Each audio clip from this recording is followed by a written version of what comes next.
Les había enseñado lecciones sobre la vida, lecciones sobre su herencia e historia, lecciones sobre el futuro, porque al diablo con el destino, lecciones sobre su poder y lecciones sobre otras cosas. Sinnen les había enseñado algunas técnicas de carterismo, un poco de combate cuerpo a cuerpo, pero todo eso cuando estaban despiertos. Cuando los gemelos dormían, Sinnen invocaba el poder de su esencia divina y entraba en sus sueños. Allí fue donde comenzó la verdadera enseñanza. Bueno, enseñanza no era la palabra correcta.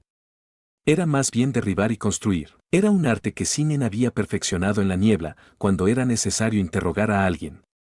Por supuesto, el interrogatorio se sustituía más fácilmente por la tortura.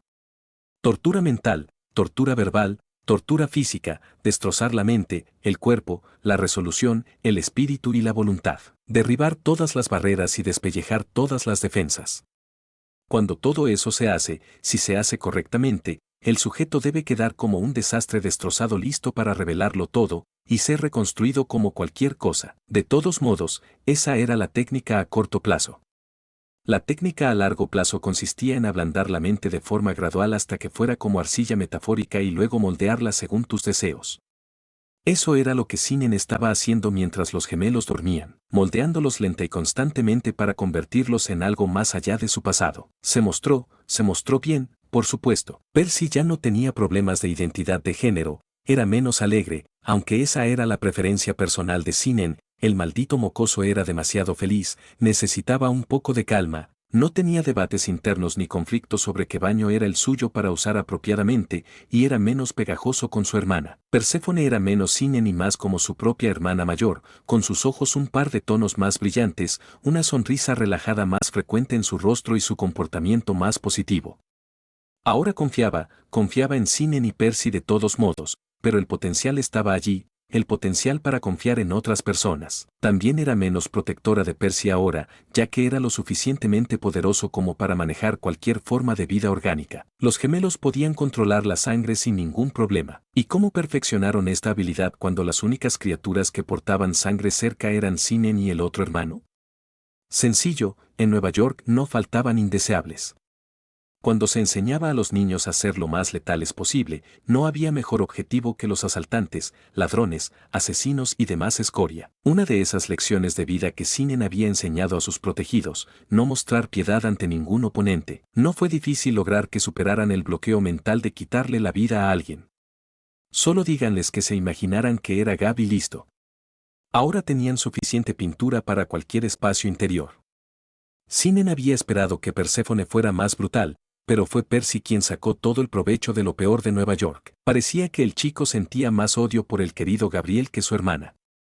Bien, eso hizo las cosas más fáciles. Actualmente, encontramos a Sinnen observando a los gemelos a unos 30 pies de distancia, mientras los gemelos practican su control sobre enormes cantidades de agua haciendo que el río crezca y luego se tuerza en forma según su voluntad. Era media tarde y Ryuk vio esto como el momento perfecto para hacer su pregunta. ¿Por qué estás ayudando a los niños? Vamos, hay una razón y tengo curiosidad. Está bien, hagamos una lluvia de ideas. ¿Sus caras tiernas e inocentes te convencieron de ayudarlos? No. Bien, entonces su trágico pasado te hace pensar en cómo esto pudo haberte pasado a ti y a tu hermana y te molesta, así que estás enseñando a estos niños cómo ser rudos para desahogar tu ira. Aún no.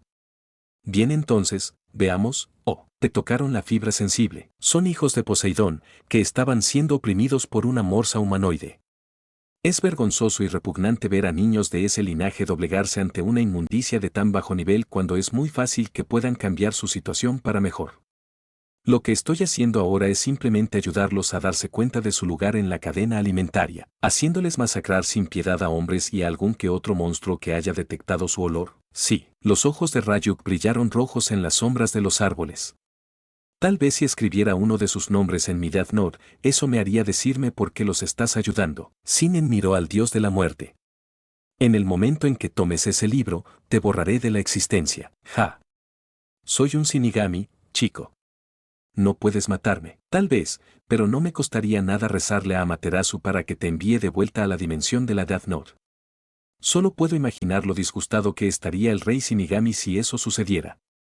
Creo que la sentencia fue la erradicación, ¿no? Sabes, eres un gilipollas. Así me lo han dicho. Me pregunto, dijo Ryuk, si realmente has llegado a preocuparte por los mocosos. Si no te importaran, los habrías abandonado en el campamento mestizo tal como estaban, destrozados, temblorosos, enojados, temerosos y ahogándose en las sombras de su pasado, pero aquí estás, ayudándolos, entrenándolos, enseñándoles. Diablos, incluso se podría decir que los estás criando. ¿Ser padre? No logro ver cómo puedo ser una figura paterna en esta situación. En todo caso, me ven como un hermano mayor. Ryuk se rió entre dientes. Tienes razón, tal vez solo estoy tratando de encontrar una solución. En realidad, estás tratando de agarrarte a un clavo ardiendo. A clavos ardiendo que no existen. Odio que te pongas metafórico. Es molesto, solo para aquellos que tienen menos inclinación intelectual. Exactamente lo que quiero decir. Sinnen se puso de pie. Niños, venid. Es hora de comer. El campeón de Susanoo, con sus esfuerzos nocturnos, había logrado moderar la naturaleza excitada de los gemelos o aumentarla un poco en el caso de Perséfone, por lo que la reacción que obtuvo no fue una ovación alegre ni un simple asentimiento, sino un par de sonrisas alegres. Los gemelos dejaron que el río volviera a su lugar. La gravedad tomó el control. No dejes que se estrelle. Los gemelos reaccionaron con toda la rapidez que cabría esperar de los semidioses de los tres grandes a la orden de Sinnen, y su voluntad se impuso de inmediato sobre el agua, deteniendo su fuerza y arrebatándole el impulso. Con suaves movimientos de manos, Percy y Perséfone dejaron que el río se calmara con calma y luego corrieron hacia Sinnen. ¿Podemos ir a McDonald's?, preguntó Percy. Eso es asqueroso. Mejor Taco Bell. Pero eso nos hace cagar todo el tiempo. Todavía está bien. ¿Es bueno hacer caca todo el tiempo? El ojo de Perséfone se crispó. No, tonta. Taco Bell es bueno, pero te hace cagar. Sí, dijo secamente, frustrándose, te hace cagar, pero aún así sabe bien. McDonald's tiene buen sabor, pero no te hace cagar. En realidad, te hace defecar, después de que tu cuerpo haya terminado de digerirlo. Está bien, pero Taco Bell también te hace defecar, pero es todo líquido, aguado y desagradable. McDonald's también puede hacerte eso. No, sí, claro, no, sí, claro, no. Niños, por favor. Los dos se callaron al oír la voz tranquila, fuerte y fría de Sinnen. No vamos a ir a Taco Bell ni a McDonald's. En cambio, vamos a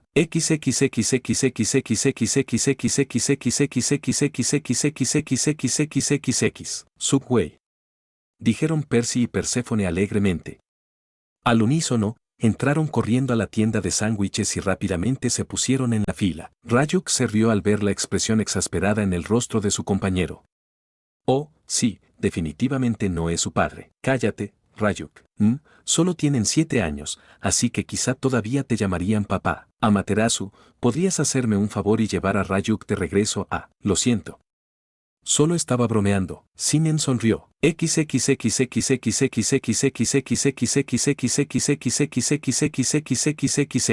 Esa noche. ¿Están ustedes dos listos para hacer esto por su cuenta? Sí, fue la doble respuesta. Está bien, entonces. Asegúrate doblemente de lo que estás haciendo y asegúrate de que no haya sorpresas. Lo más importante es que siempre tengas un plan B. Ya lo sabemos. Una vez más, la respuesta estuvo perfectamente sincronizada y transmitió el tono perfecto de niños exasperados a quienes les han dicho lo mismo una y otra vez. Sinnen asintió. Entonces ve y trae el terror y el caos a la noche. Regresa aquí antes del amanecer, o si no, sí. Vamos, Sefi, vamos a matar gente mala. Ryuk resopló. Sinnen observó a los gemelos desaparecer en la noche con una mirada pasiva. Había un clon de agua siguiéndolos, por supuesto, listo para intervenir cuando fuera absolutamente necesario. Sin embargo, los gemelos no necesitaban saberlo, y aumentaría su confianza en sí mismos y en sus poderes si pasaban la noche sin la mano guía de Sinnen. En realidad, toda esta situación era solo un gran efecto placebo. Lo que no sabían, no dolía. Sin embargo, Sinnen no envió a Percy y Perséfone lejos solos para darles una sensación de libertad. No, había un invitado al que tenía que entretener esa noche, uno que había comenzado a pensar que nunca se dejaría ver. Puedo sentir tu presencia, diosa. Ya no tiene sentido esconderse más. Se escuchó el crujido de la hierba cuando la diosa salió de las sombras proyectadas por el pequeño fuego.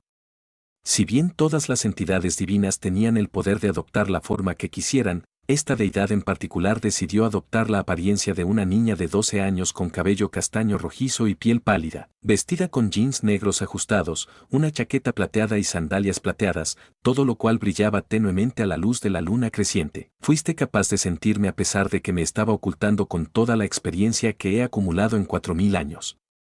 No eres un mestizo común y corriente, supuso Artemis. En realidad no lo soy. Para ahorrar tiempo, digamos simplemente que soy hijo del Ponto y sigamos adelante. Artemisa se puso rígida.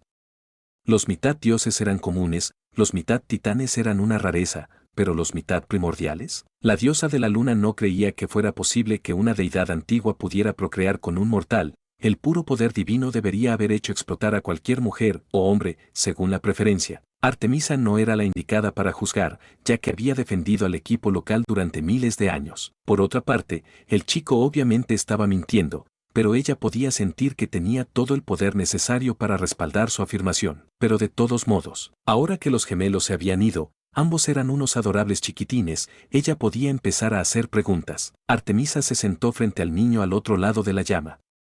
No fue la primera en hablar, para su consternación. Sabías de su difícil situación en el momento en que comenzó, pero no hiciste nada. Tengo curiosidad por saber por qué. Las leyes antiguas serían tu primera excusa, pero tienes la mayor libertad en cuanto a esas molestias. Podrías haber enviado a los cazadores a hacer un recado de compras en el Upper East Side, y ellos habrían sentido fácilmente la esencia de los gemelos y habrían actuado al instante. En cambio, permaneciste inactivo. ¿Fue por Percy, porque es un niño? ¿Simplemente no sentiste que valiera la pena tu tiempo y esfuerzo?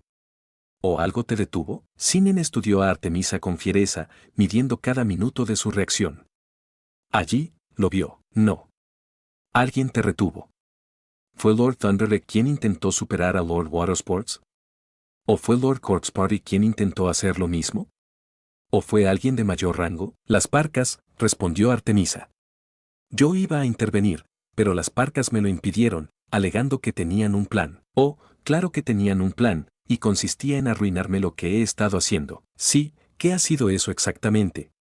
Entrenarles, obviamente, además de enseñarles y guiarles, ¿pero para qué? ¿Por qué estáis haciendo esto? ¿Qué ganáis? Digamos que he visto el futuro y que van a necesitar todo lo que tienen para ganar. Artemis entrecerró los ojos. ¿Saber del futuro, dices? Es algo muy peligroso de poseer, y es una habilidad que proporciona información que a menudo se malinterpreta. Sinnen sonrió de una manera tan fría que el fuego literalmente se atenuó y casi se apagó, y Artemis realmente se estremeció. No hay nada que se pueda malinterpretar en algo que has visto pasar durante un gogol de veces. Pero eso es irrelevante, ciertos eventos sucederán sin importar lo que hagamos, y no puedo contarte estos eventos, así que no preguntes. Todo lo que podemos hacer es prepararnos y he estado preparando todo lo que necesitarás. La verdadera pregunta aquí es ¿qué estás haciendo aquí además de interrogarme? Artemis se quedó paralizada por un momento. Más allá de interrogar a este chico que tenía delante, no tenía nada más planeado.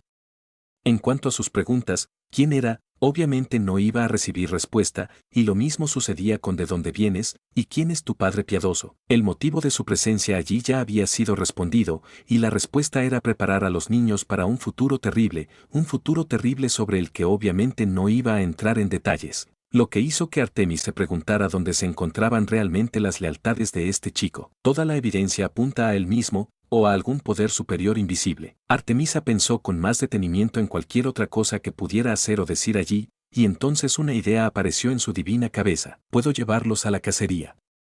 Perséfone sería aceptada sin problemas, y Percy ya piensa que es una niña, así que no sería nada que un poco de magia no pudiera arreglar. Estarían juntos siempre, inmortales, listos para luchar contra cualquier amenaza, y podemos darles la familia que han querido. Sí, porque un grupo de chicas va a poder proporcionar el papel fuerte y paternal del padre que sus hijos quieren. Buena suerte convenciendo a cualquier cazador de que sea un hombre, y buena suerte haciendo que los niños crean algo de lo que acabas de decir. Son víctimas de violación y abuso, les ha llevado todo este tiempo confiar en mí tanto como lo hacen, y decirles que se porten bien con completos desconocidos, todos felices y sonrientes, terminará muy bien.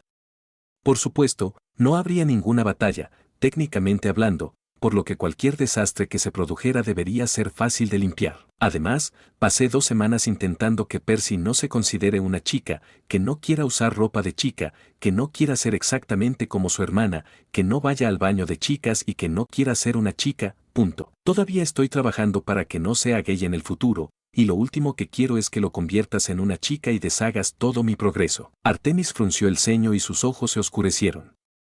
¿Y quién eres tú para negarle al muchacho lo que quiere? Si quieres ser una chica por la eternidad o cortejar a un hombre, ¿quién eres tú para negarle eso? ¿Qué autoridad tienes en la vida de Percy para evitar que siga los deseos de su corazón? ¿Qué poder crees que tienes que te da el derecho de dictar su vida? Dijo las palabras equivocadas. Dijo palabras muy equivocadas. El fuego se extinguió por completo y un frío increíble azotó la totalidad de los 30 kilómetros cuadrados circundantes. La escarcha se extendió por todas partes, acabando con los insectos y matando la vida vegetal. La gente temblaba y el calor se evaporaba de sus cuerpos, y los aparatos de aire acondicionado se congelaron por completo. Los aparatos electrónicos dejaron de funcionar y los coches se paralizaron y las temperaturas estivales de Nueva York se redujeron a algo más comúnmente asociado con el invierno siberiano. En cuanto a Zenon, ¿quién era él? ¿Qué autoridad tenía sobre el muchacho? ¿Qué poder creía tener sobre el muchacho? Él era ese muchacho, tenía toda la autoridad sobre ese muchacho, no creía tener poder, tenía más poder del que podía usar. Si esta situación hubiera sido sustituida por Thalia y Jason, o Nico y Bianca, a Zenon no le habría importado una mierda la pequeña propuesta de Artemisa. Diablos, a él no le habría importado una mierda sacar a esos niños de allí en primer lugar. Incluso entonces, si las parcas lo hubieran obligado a hacerlo, y fuera Jason el que quisiera volverse trans, o Nicola que quisiera volverse trans, si fuera Jason el que quisiera crecer y chuparle la polla a alguien, si fuera Nicola que quisiera crecer y chuparle la polla a alguien, espera. Eso ya había sucedido. La conclusión era que si hubiera sido cualquier otra persona además de él en esta situación, la cantidad de atención que Zenon le daría a la situación sería la opción que le diera menos dolor de cabeza y redujera los niveles de estrés. Sin embargo, no era Jason, no era Nico, no era nadie más en esta dimensión. Era él, una versión más joven de un mundo alternativo, pero seguía siendo él, y Zenon no estaba dispuesto a tolerar ser un idiota voluntario. Gracias a las maquinaciones de Irei, él ya tenía personalidades femeninas encerradas en su subconsciente, y todas ellas eran muy particulares con sus apariencias, y eso hizo que todas casi fueran violadas varias veces. Zenon no quería saber nada de este asunto de los homosexuales. Ya había bombardeado un planeta porque no se ponían de acuerdo sobre el significado de los genitales de una persona o sobre la gravedad del problema de quién se acuesta con quién. No estaba dispuesto a contribuir al problema. En cuanto a Artemisa, sentada congelada en la oscuridad, la única luz que vio fueron un par de estrellas gemelas del color de la sangre, suspendidas en el vacío primigenio a muchos miles de kilómetros de distancia. Pensó que iba a morir. Se sintió como una pequeña diosa de nuevo, parada frente a la poderosa Pitón, aterrorizada por estar a punto de ser devorada. Los soles rojos se acercaron de repente y Artemisa se dio cuenta de que no podía respirar y que sentía una gran presión en la garganta. Desde algún lugar de la oscuridad, una voz profunda resonó desde todos los ángulos. Tu bienvenida ha sido abusada. Apártate de mí, no sea que acabe con tu existencia. La presión aplastante alrededor de su garganta desapareció y Artemis huyó rápidamente hacia el bosque. El frío de la zona desapareció y miles de personas se quedaron con una plétora de problemas y preguntas. El fuego seguía apagado, pero los ojos de Zenon todavía brillaban, al igual que los de Ryuk. Ella no me vio. Qué interesante, ¿y estos son los tontos pretenciosos a quienes debo salvar de sí mismos? Increíble, entonces, ¿vas a llevar a los niños al campamento de verano ahora? Asustaste tanto a Artemisa que creo que se cagó encima, y sin duda correrá hacia Zeus y jugará su carta de la niña de papá, y ahora tendrás que lidiar con él y probablemente con la mayor parte del Olimpo.